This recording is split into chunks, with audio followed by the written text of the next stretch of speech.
Hello and welcome to my Half Life Alyx, the Northern Star.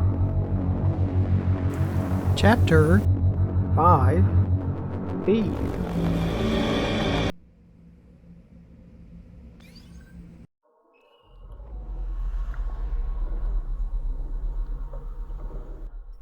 Save and save often.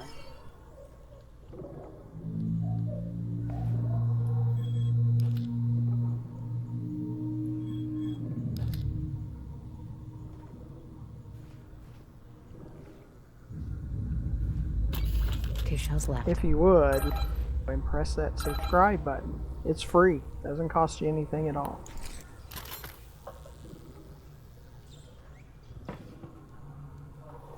Sure I didn't drop them.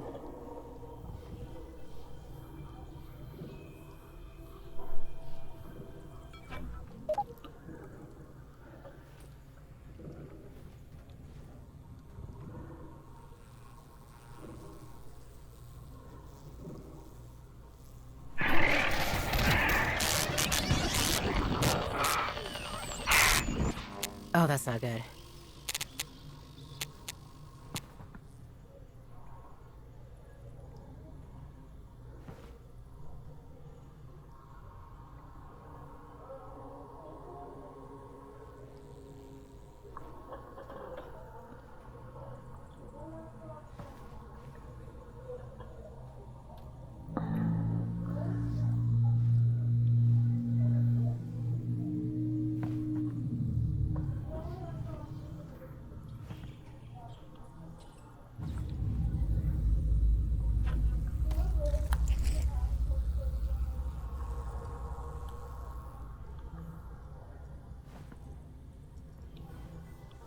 And look for our channel name, GFM_RDG, so you can watch more of our videos.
You see that? Russell? Russell! Alyx! Come a minute!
We're always looking for things that we can use, like resin and shotgun shells and bullets and medical syringes and all, just everything that we can use.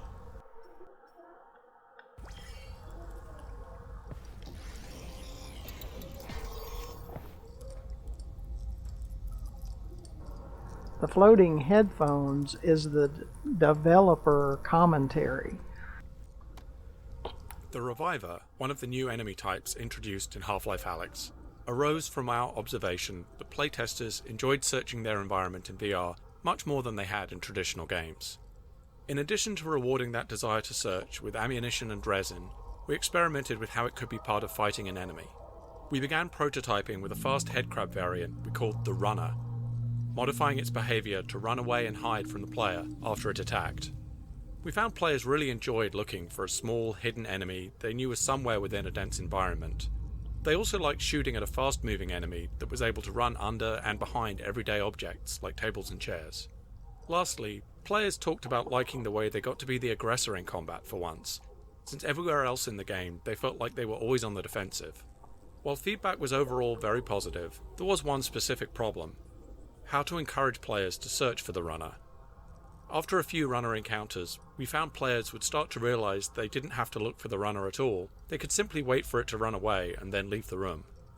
So we started prototyping various ways in which the Runner could become more dangerous if not found, setting up a time pressure where players had to find the Runner quickly or the situation would get worse. After some experimentation, we landed on the prototype where the Runner could revive a fallen zombie and become a new kind of foe, one that was more dangerous than a Runner or zombie. After this change, the Runner was renamed internally to the Reviver, and we began assembling the various encounters around it. It took a lot of playtesting to balance out all the various elements of the Reviver fights, because they involved multiple separate stages: combat versus the Reviver, searching for a hidden Reviver, and combat versus a revived zombie. In the end, we still didn't feel like we'd created enough of a foolproof reason for players to need to search for hidden revivers, so we turned the Reviver's heart into a key, requiring players to collect it. Since this is our first time play, we're going to listen to the commentary from the developers.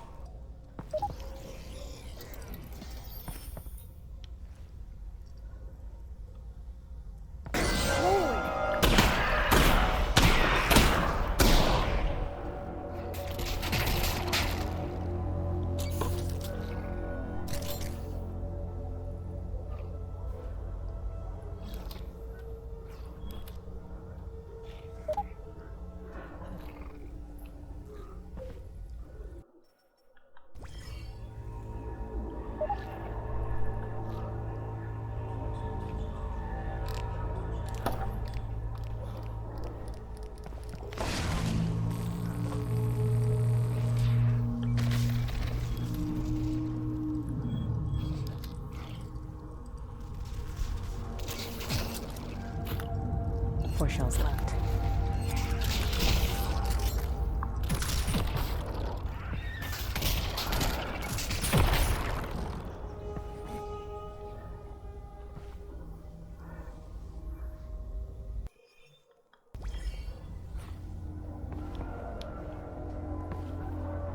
And you can look underneath the video in the description. You find ways to donate and join our Patreon.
there was like a dog-looking lightning thing. Oh, I'm sorry, I missed that.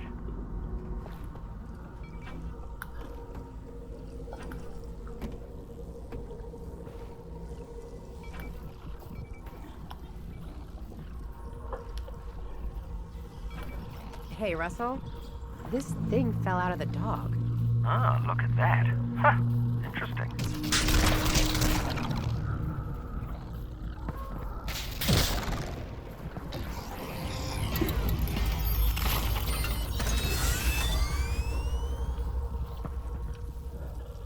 Be sure to catch our videos on our multiple platforms. Rumble.com is probably the best way to watch our videos just because Rumble helps our channel more than YouTube does. So, and you'll probably see the video after it's recorded quicker on Rumble.com than on YouTube. So check out our Rumble.com channel, GFM_RDG, to get a first look at our videos.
An enemy's animation can elicit a powerful emotional response from players, especially in VR.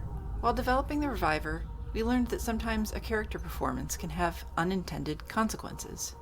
In our initial Reviver prototypes, we simply used a blue-tinted headcrab model with rudimentary electrical effects.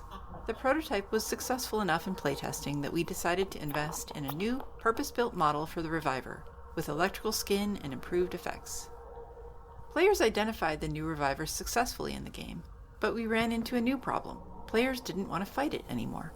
While the blue headcrab was easily identified as something dangerous, the new model was something that players had to evaluate from scratch, and they didn't necessarily see it as threatening.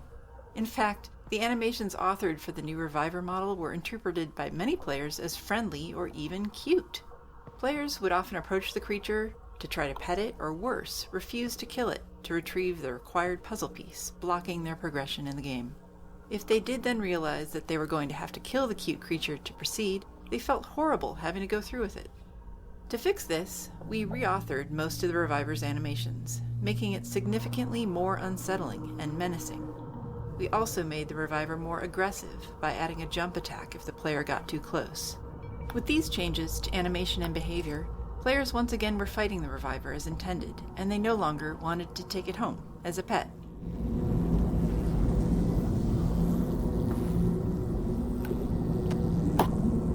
This is the room featured in the very first shot of the Half Life Alyx announcement trailer.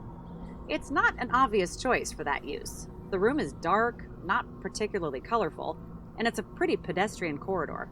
Cleaning supplies and laundry baskets are not in themselves attention grabbers. But we chose this scenario because it very effectively demonstrates the excitement and tension that we thought was typical of the game. All game trailers require careful design. Conveying a game's core experience in just a few moments is tricky, even at the best of times. But we believe the Half Life Alyx trailer had to work harder than most to meet a particularly difficult and uncommon set of challenges. We had kept the existence of the game under wraps, so shipping the trailer was going to be the first time in 13 years that Valve had shown any work on Half-Life. On top of that, the trailer had to quickly communicate that Valve had chosen to make the next installment of Half-Life a VR game. And although we were very confident in the decision to make a VR game and in the quality of what we had built, we still worried that revealing those decisions to the world might cause even our most loyal fans to make their own decision, that we had truly lost our minds. Those of us working on the trailer knew it had to make people so excited that they could put those worries aside. The trailer also had to clearly convey that the game was not Half-Life 3, meaning that it did not take place after the events of Episode 2. Half-Life Alyx was instead a prequel of sorts, occurring between the events of Half-Life and Half-Life 2. In addition, the trailer had to show depth, variety, familiar characters, and enough novelty and surprise to get across to the viewer that this was really and truly a full-fledged installment in the Half-Life series, not a small VR experiment or a spin-off. This was a tall order, but the entire game team rallied around the effort because everyone understood the value of the work. We're just as proud of the result we achieved in the trailer as we are of any other part of Half-Life Alyx. I do appreciate you coming along, and hopefully you join us for the next video. And also, hopefully, you'll press that free subscribe, watch more of our videos, consider donating and joining our Patreon. So until the next video, thank you for watching. Goodbye.